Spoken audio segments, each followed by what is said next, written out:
마가복음 10장. 예수님께서는 그곳을 떠나 유대 지방으로 가셨습니다. 다시 많은 사람들이 예수님께로 몰려들었습니다. 다른 때와 마찬가지로 예수님께서 그들을 가르치셨습니다. 몇몇 바리새파 사람들이 예수님께 와서 예수님을 시험하려고 물었습니다. 사람이 아내와 이혼하는 것이 옳습니까? 예수님께서 대답하셨습니다. 모세가 너희에게 어떻게 명령하였느냐? 그들이 말했습니다. 모세는 남자가 이혼 증서를 써준 다음에 여자를 보내라고 허락하였습니다. 예수님께서 말씀하셨습니다. 너희의 마음이 굳어 있어서 모세가 이런 명령을 썼다. 그러나 하나님께서 세상을 만드실 때부터 남자와 여자를 만드셨다.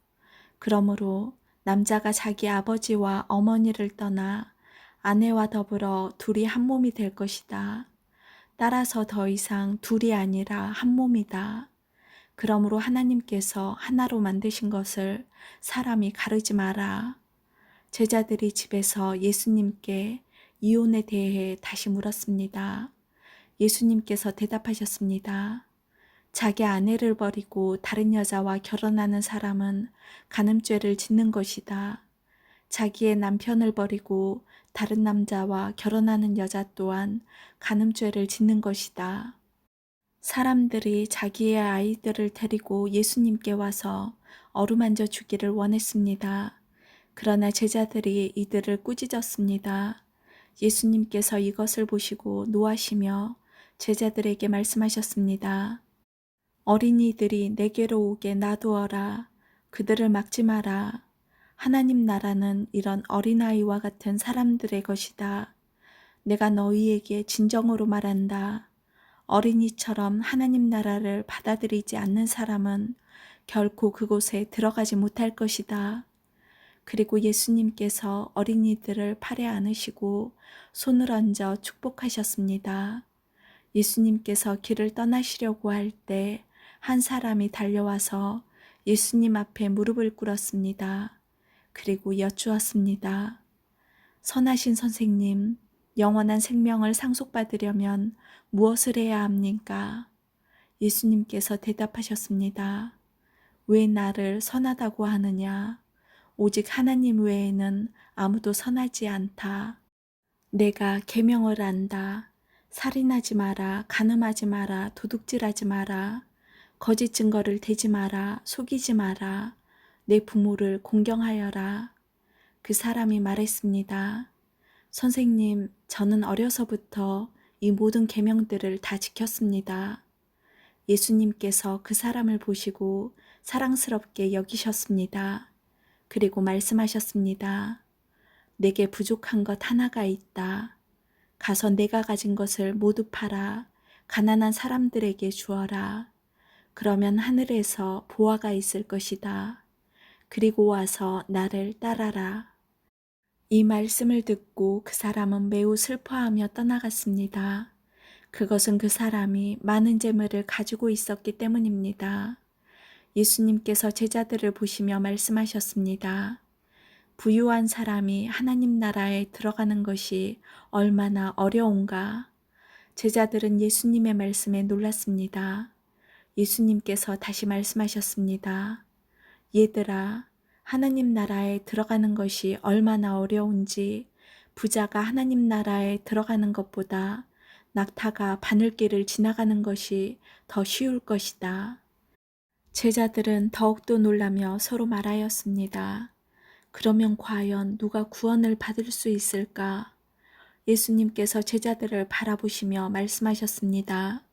사람은 할 수 없으나 하나님께서는 할 수 있다. 하나님께서는 모든 것이 가능하다. 베드로가 예수님께 말했습니다. 보십시오. 우리는 선생님을 따르려고 모든 것을 버렸습니다. 예수님께서 말씀하셨습니다. 내가 너희에게 진정으로 말한다. 나와 복음을 위해 자기 집과 형제자매, 어머니, 아버지, 자식 또는 밭을 버린 사람은 이 세상에서 핍박과 함께 집, 형제, 자매, 어머니, 자녀, 그리고 밭을 100배로 받을 것이다. 그리고 오는 세대에서는 영원한 생명을 얻을 것이다. 첫째가 꼴찌가 되고 꼴찌가 첫째가 되는 사람이 많을 것이다. 예루살렘으로 올라가는 길에 예수님께서 사람들보다 먼저 걸어가셨습니다. 제자들이 놀랐고 뒤따르던 사람들도 두려워했습니다. 예수님께서 12제자를 따로 부르셔서 어떤 일이 예수님에게 일어날지 말씀하시기 시작하셨습니다. 보아라, 우리는 지금 예루살렘으로 간다. 인자가 대제사장과 율법학자들에게 넘겨질 것이다. 그들은 인자에게 사형을 선고하고 이방 사람들에게 넘겨줄 것이다. 이방 사람들은 인자를 조롱하고 침을 뱉고 채찍으로 때리고 죽일 것이다. 그러나 인자는 3일 뒤에 다시 살아날 것이다. 세베대의 두 아들인 야고보와 요한이 예수님께 와서 말했습니다. 선생님, 우리의 소원을 들어주시기 원합니다. 예수님께서 물으셨습니다. 너희가 내게 무엇을 원하느냐? 그들이 대답했습니다. 저희가 주의 영광스러운 나라에서 선생님의 오른쪽과 왼쪽에 앉게 허락해 주십시오. 예수님께서 대답하셨습니다. 너희가 요구하는 것이 무엇인지를 알지 못하는구나. 너희는 내가 마시는 잔을 마실 수 있느냐? 그리고 내가 받는 세례를 받을 수 있느냐? 그들이 대답했습니다. 예, 우리는 할 수 있습니다. 예수님께서 그들에게 말씀하셨습니다. 내가 마시는 잔을 너희가 마시며 내가 받는 세례를 너희가 받을 것이다. 그러나 내 오른쪽이나 왼쪽에 앉는 것은 내가 허락하는 것이 아니다. 이 자리들은 정해놓은 사람에게 돌아갈 것이다. 이 말을 듣고 나머지 10명의 제자들이 야고보와 요한에게 화를 내기 시작했습니다. 예수님께서 제자들을 부르시고 말씀하셨습니다. 너희가 아는 것처럼 이방 사람들의 통치자라는 사람들은 사람들을 지배하려고 한다. 고관들도 사람들에게 세도를 부린다. 그러나 너희는 그래서는 안 된다. 누구든지 너희 중에서 높아지려거든 종이 되어야 한다. 누구든지 너희 중에서 첫째가 되려거든 모든 사람의 종이 되어야 한다. 인자도 섬김을 받으러 온 것이 아니라 섬기러 왔다. 인자는 자기 생명을 많은 사람의 대속물로 주려고 왔다. 예수님과 제자들이 여리고에 왔습니다. 예수님께서 제자들과 많은 사람들과 함께 여리고를 떠나실 때 디메오의 아들인 바디메오라고 하는 앞을 보지 못하는 거지가 길가에 앉아 있었습니다. 나사렛 예수님이라는 소리를 듣고 그는 소리 지르기 시작했습니다. 다윗의 자손 예수님, 제게 자비를 베풀어 주십시오. 많은 사람들이 그에게 조용히 하라고 엄하게 말했습니다. 그러나 그는 더욱더 크게 소리쳤습니다. 다윗의 자손이시여 제게 자비를 베풀어 주십시오. 예수님께서 멈추셔서 말씀하셨습니다. 그 사람을 이리 데리고 오너라. 사람들이 그를 불렀습니다. 안심하고 일어나게. 예수님께서 자네를 부르고 계시네. 그는 겉옷을 거기에 두고 벌떡 일어나 예수님께로 갔습니다. 예수님께서 그에게 물으셨습니다. 무엇을 해주길 원하느냐? 보지 못하는 자가 대답했습니다. 선생님, 다시 보기를 원합니다. 예수님께서 가거라, 내 믿음이 너를 낫게 하였다라고 말씀하셨습니다. 그 즉시 그는 보게 되었고 예수님을 따라 나섰습니다.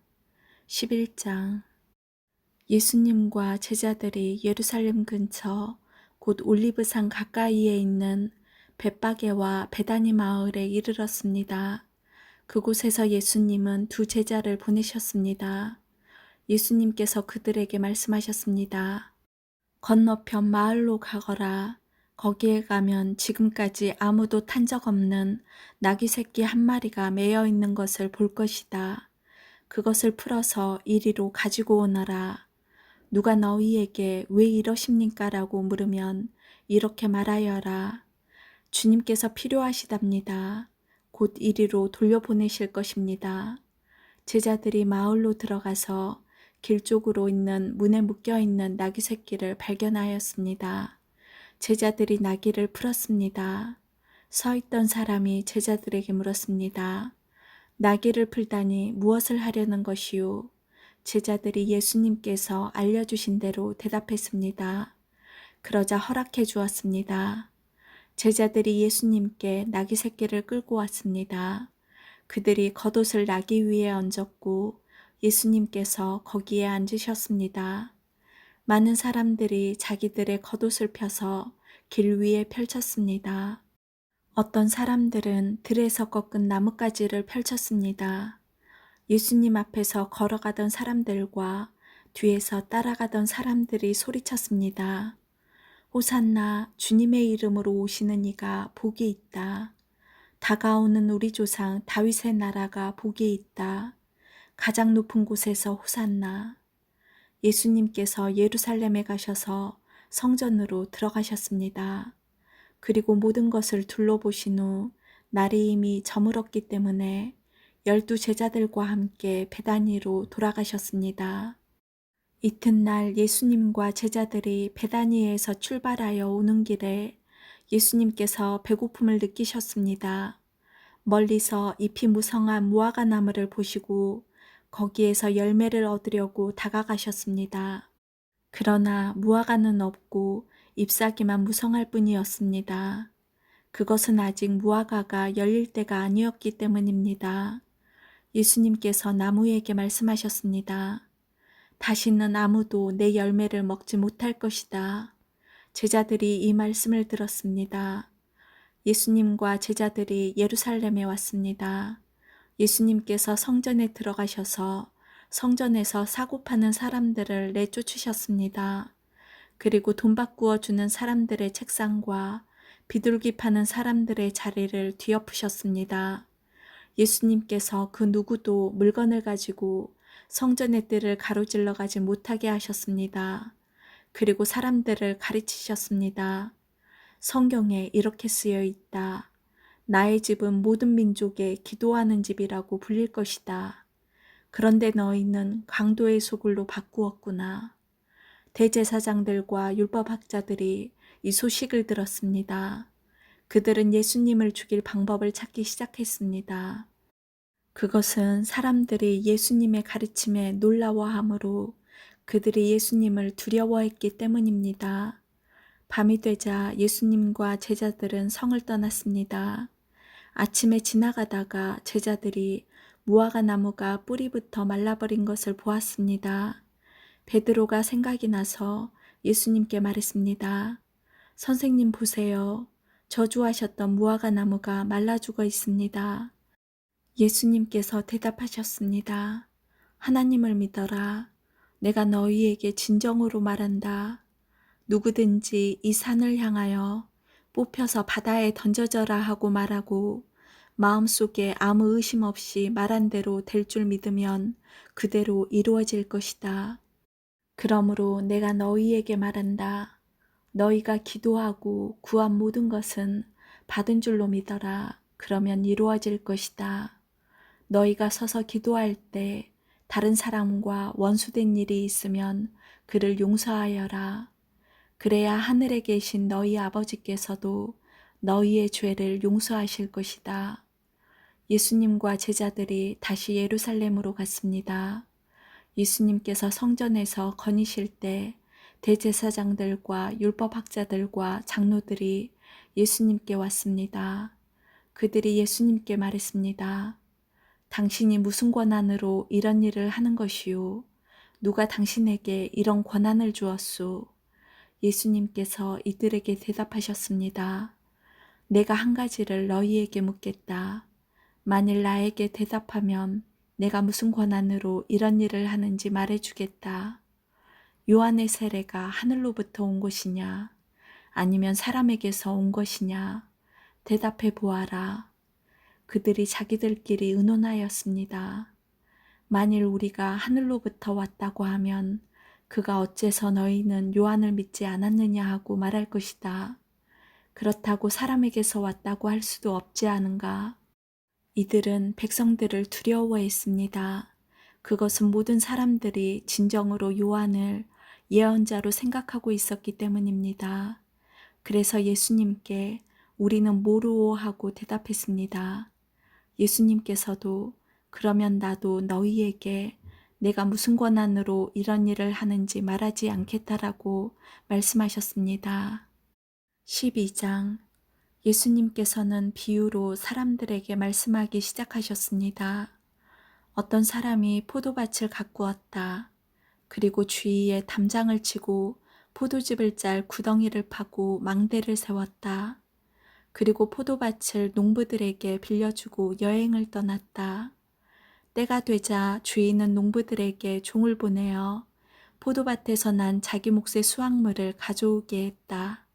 그러나 농부들은 그 종을 붙잡아 때린 후 빈손으로 쫓아버렸다.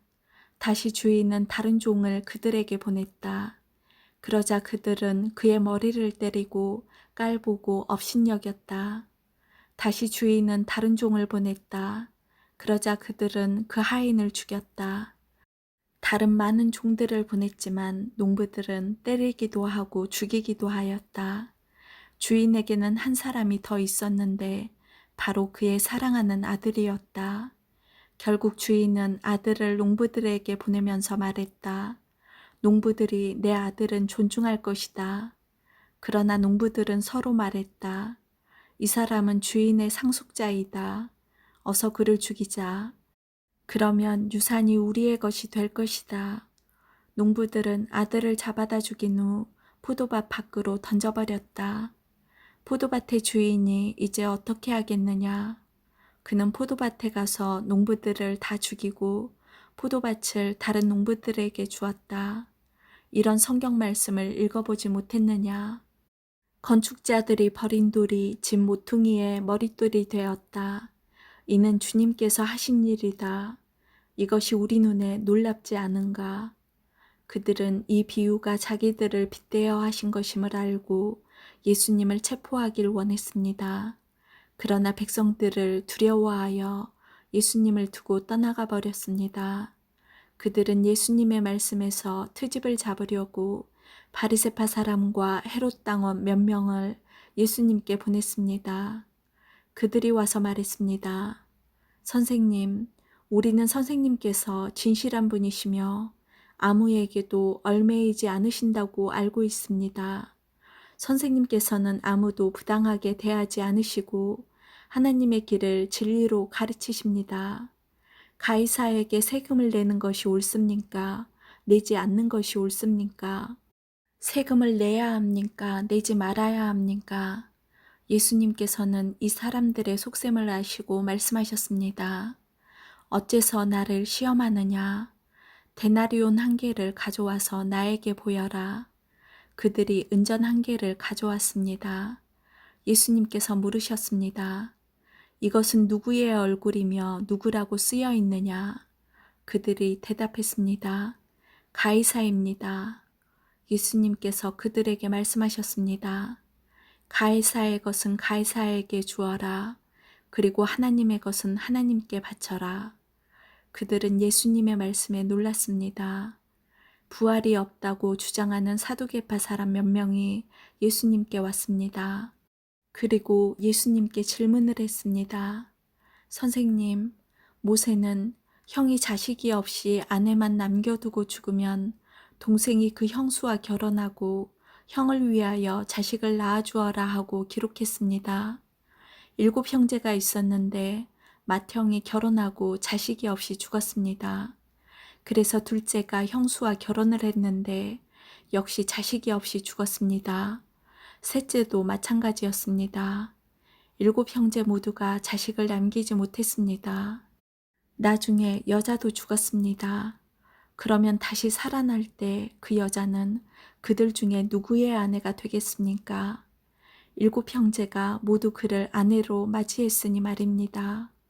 예수님께서 대답하셨습니다. 너희가 성경도 모르고 하나님의 능력도 몰라서 잘못 생각하는 것이 아니냐.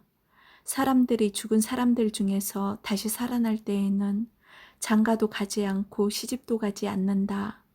그들은 마치 하늘에 있는 천사처럼 될 것이다.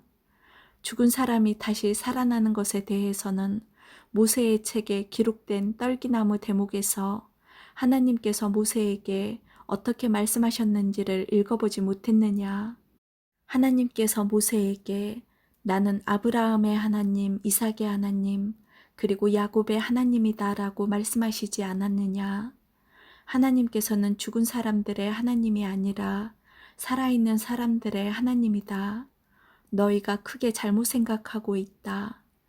율법학자 가운데 한 사람이 다가와서 논쟁하는 것을 들었습니다. 예수님께서 사두개파 사람들에게 잘 대답하시는 것을 보고 그가 물었습니다. 모든 계명 중에 어떤 것이 가장 중요합니까? 예수님께서 대답하셨습니다. 가장 중요한 계명은 이것이다. 이스라엘아 들어라. 주 우리 하나님은 한 분이시다.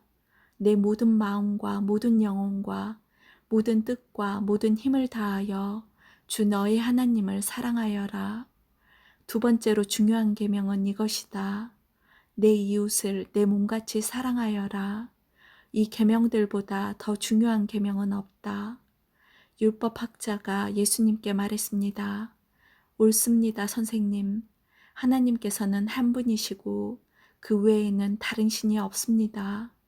모든 마음과 모든 지식과 모든 힘을 다하여 하나님을 사랑하고 이웃을 자기 자신처럼 사랑하는 것이 다른 모든 번제물이나 희생제물보다 더 중요합니다. 예수님께서는 이 사람이 지혜롭게 대답하는 것을 보시고 말씀하셨습니다. 너는 하나님 나라에 가깝구나. 그 뒤로는 아무도 감히 예수님께 더 묻지 않았습니다. 예수님께서 성전에서 가르치고 계실 때 이렇게 물으셨습니다. 어째서 율법학자들은 그리스도가 다윗의 자손이라고 말하느냐? 다윗 자신은 성령으로 이렇게 말하였다. 여호와께서 내 주님에게 말씀하셨다. 내가 내 원수들을 내 발 아래 굴복시킬 때까지 내 오른쪽에 앉아 있어라. 다윗 자신도 그리스도를 주님이라고 부른다. 그런데 어떻게 그리스도가 다윗의 자손이 되겠느냐? 많은 무리가 예수님의 말씀을 기쁘게 들었습니다. 예수님께서 가르치시면서 말씀하셨습니다. 율법학자들을 주의하여라. 이들은 긴 옷을 입고 걸어다니기를 좋아하고 장터에서 인사받기를 좋아한다. 이들은 회당에서 높은 자리를 좋아하고 잔치에서도 윗자리를 좋아한다. 이들은 과부의 집을 삼키며 사람들에게 보이기 위해 길게 기도한다. 이런 사람들은 더 큰 심판을 받을 것이다. 예수님께서 헌금한 맞은편에 앉으셔서 사람들이 어떻게 헌금하는가를 보셨습니다. 여러 명의 부자들이 많은 돈을 헌금했습니다. 가난한 과부가 와서 랩돈 동전 2개, 즉 한 고드란트를 넣었습니다. 예수님께서 제자들을 부르신 후 말씀하셨습니다. 내가 너희에게 진정으로 말한다. 이 가난한 과부가 헌금함에 돈을 넣은 다른 모든 사람들보다 더 많이 헌금을 하였다. 다른 모든 사람들은 넉넉한 중에서 헌금을 하였지만 과부는 가지고 있던 모든 것, 즉 생활에 필요한 돈 전부를 바쳤다. 13장. 예수님께서 성전을 떠나실 때 한 제자가 예수님께 말했습니다. 선생님 보십시오. 정말 아름다운 돌이지요. 정말 아름다운 건물이지요. 예수님께서 이 큰 건물을 보느냐? 돌 위에 돌 하나도 남기지 않고 완전히 무너질 것이다 라고 말씀하셨습니다. 예수님께서 성전 맞은편 올리브산에서 앉아 계실 때 베드로, 야고보, 요한과 안드레가 예수님께 조용히 물었습니다. 우리에게 말씀해 주십시오. 언제 이런 일들이 일어나고 이런 일들이 이루어질 때에 무슨 징조가 있겠습니까? 예수님께서 그들에게 말씀하기 시작하셨습니다. 아무도 너희를 속이지 못하게 조심하여라. 많은 사람들이 내 이름으로 와서 내가 바로 그리스도다라고 말할 것이다. 그리고 많은 사람들을 속일 것이다. 너희는 전쟁에 대한 소식과 소문을 들을 것이다. 그러나 두려워하지 마라. 이런 일들은 반드시 일어나야 한다. 그러나 끝은 아직 아니다. 민족이 다른 민족과 싸우려고 일어나고 나라가 나라와 싸우려고 일어날 것이다. 여러 곳에서 지진이 일어나고 기근도 있을 것이다. 이런 것들은 출산하는 진통의 시작에 불과하다. 너희는 주의하여라. 사람들이 너희를 법정에 넘길 것이고 너희는 회당에서 매를 맞을 것이다. 너희가 나 때문에 총독들과 임금 앞에 서게 되어 그들에게 증언할 것이다. 그러나 먼저 복음이 모든 민족에게 전해질 것이다. 사람들이 너희를 체포하여 재판에 넘길 때 무엇을 말할까 하고 걱정하지 마라. 그때에 하나님께서 너희에게 주시는 것들을 말하여라. 말하는 것은 너희가 아니고 성령님이시다. 형이 동생을 죽게 내주고 아버지가 자기 자식들을 내주고 자식들이 부모를 거역하여 일어나며 죽게 할 것이다. 내 이름 때문에 너희가 미움을 받을 것이다. 그러나 끝까지 견디는 사람은 구원받을 것이다. 멸망케 하는 혐오할 만한 것이 서 있지 않아야 할 곳에 서 있는 것을 보거든 유대에 있는 사람들은 산으로 도망하여라. 지붕 위에 있는 사람은 집에 있는 것을 가지고 나오려고 내려와 들어가지 마라.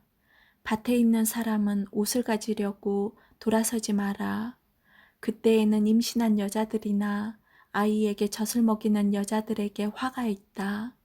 이런 일이 겨울에 일어나지 않도록 기도하여라. 그때에는 환란이 있을 것인데 이런 환란은 하나님께서 세상을 만드신 때부터 지금까지 없었던 것이며 앞으로도 이런 환란은 없을 것이다. 주님께서 이 날들을 줄여주시지 않는다면 어느 생명도 구원받지 못할 것이다. 그러나 하나님께서 선택한 사람들을 위하여 이 날들을 줄이셨다. 그때에 어떤 사람이 여보시오 그리스도가 여기 계십니다. 또는 저기 계십니다 하고 말해도 믿지 마라. 거짓 그리스도와 거짓 예언자들이 일어나서 증거와 기적을 보여줄 것이다. 그래서 가능하면 선택된 사람들을 잘못된 길로 인도하려고 할 것이다. 그러므로 조심하여라. 내가 모든 것을 미리 일러주었다. 그러나 그때에 환란이 지나가면 해가 어두워지고 달이 그 빛을 내지 않을 것이다. 별들이 하늘에서 떨어지고 하늘에 있는 권세들이 흔들릴 것이다. 사람들은 인자가 큰 능력과 영광으로 구름 가운데 오는 것을 볼 것이다. 그리고 인자가 천사들을 보내어 땅끝에서 하늘끝까지 사방에서 선택된 사람들을 모을 것이다. 무화과 나무로부터 교훈을 배워라. 가지가 부드러워지고 새 잎을 내면 여름이 가까운 줄 안다. 이처럼 이런 일들이 일어나는 것을 보면 인자가 바로 문 앞에 가까이 온 줄 알아라. 내가 너희에게 진정으로 말한다. 이 세대가 지나가기 전에 이 모든 일들이 일어날 것이다. 하늘과 땅은 없어질 것이나 내 말은 없어지지 않을 것이다. 그날과 그때는 아무도 모른다. 하늘에 있는 천사도 모르고 아들도 모르고 오직 아버지만이 아신다. 주의하여라. 항상 경계하여라. 그것은 그때가 언제인지 알지 못하기 때문이다. 마치 여행을 떠나는 어떤 사람과 같다. 그는 집을 떠나면서 자기 종들에게 집을 돌보라고 맡겼다. 각각 임무를 주었는데 문지기에게는 집을 잘 지키라고 명령했다. 그러므로 깨어 있어라. 집주인이 언제 돌아올지 저녁에 혹은 밤중에 혹은 새벽닭이 울 때 혹은 아침 무렵에 올지 모르기 때문이다. 그가 갑자기 돌아와서 너희가 자고 있는 것을 보지 않게 하라. 내가 너희에게 말하는 것은 모두에게 하는 말이다. 항상 깨어 있어라. 아멘.